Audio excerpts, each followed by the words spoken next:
Hello again, ganda ka-chika life. Kumusta po kayo mga ka-chika? Heto na naman po tayo para sa ating panibagong showbiz update. Tila nga pong big winner itong si Miss Bianca de Vera bago pa man naganap ang big night ng Pinoy Big Brother Celebrity Competition noong July 5, 2025. Ito ay dahil nakatanggap siya ng multi-million pesos luxury car na niregalo mula sa kanya ng mga magulang. Nakapost ang pagbibigay ng regalo na sa Instagram account nga po ng ina ni Miss Bianca na si Eileen. Sa tatlong Instagram story na kinunan bago pumunta si Miss Bianca sa big night event sa New Front Row Theater sa Quezon City, makikitang masaya-masaya ang kapamilya actress na makita ang bago niya sasakyan. Nagsimula po ang video sa loob ng bahay kung saan pinakita ni Mami Eileen kay Bianca ang susi ng bagong kotse. Matapos nito ay lumabas sila ng sa kanilang bahay para makita ang sasakyan. Nagpasalamat nga po si Miss Bianca de Vera sa kanya ina sa pamamagitan ng pagyakap sa kanya na may mahigpit. Natuwa rin nga po ang young celebrity dahil punong-puno ng mga bulaklak at iba pang regalo galing sa kanyang mga fans ang loob ng kotse. Blessing talaga Mami, sabi nga po ni Miss Bianca tungkol sa kanyang mga tagahanga.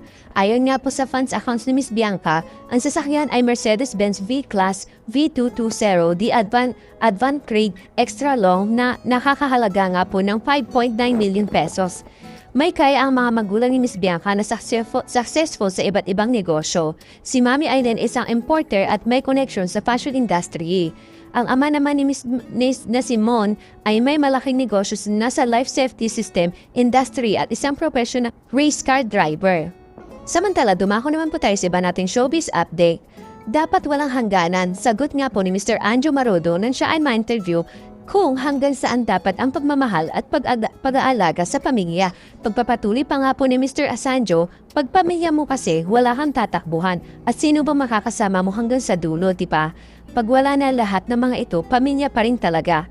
Natanong na nga rin po si Mr. Sanjo tungkol dito dahil sa papel niya bilang mapagmahal, mapagbigay at may matiising anak sa pelikulang How to Get Away from My Toxic Family, kung saan bida ang karakter niyang si Arsenio.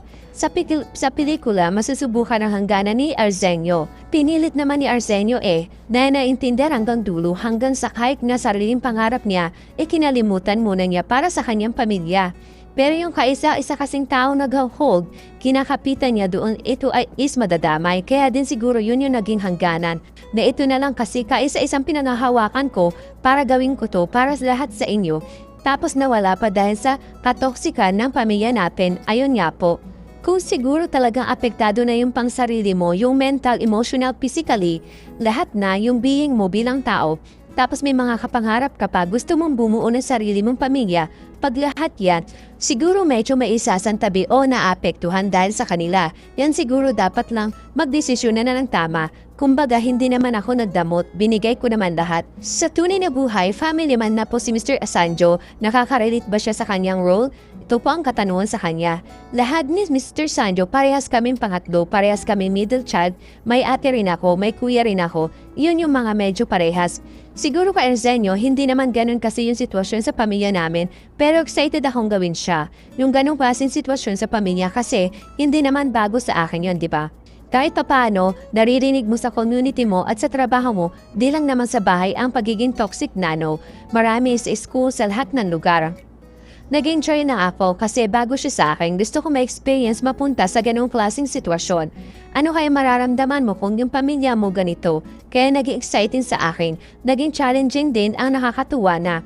Ayun, nabigyan ako ng ganitong pagkakataon para i-portray si Arsenio. Sana naman maraming gumaya sa kanya na piliin din yung sarili niya pagdating ng araw. Paano ba hinarap ni Sanjo na tunay na buhay ang toxic na tao o sitwasyon?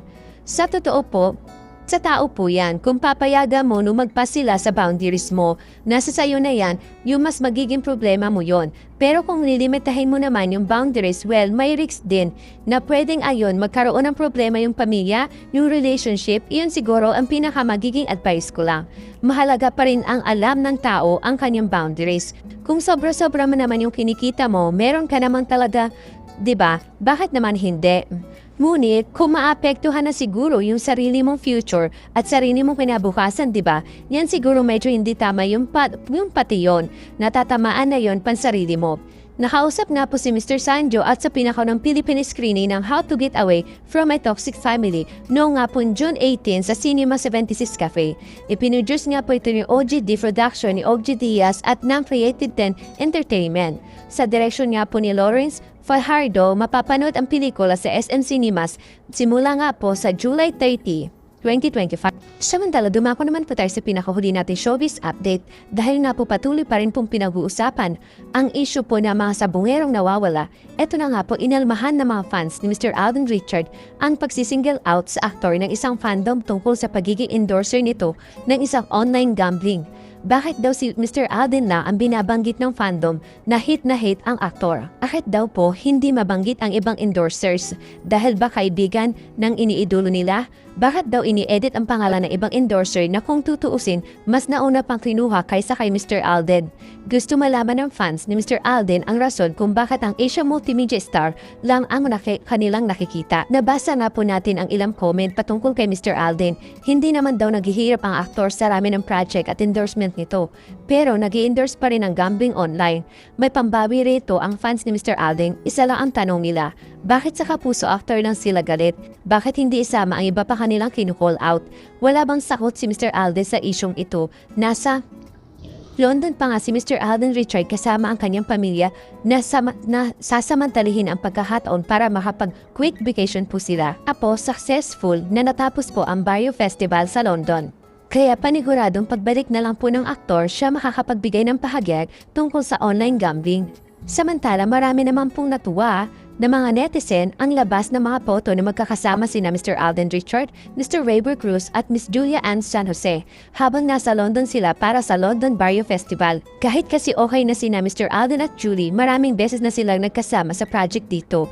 Inisyu pa rin sila ng mga basher.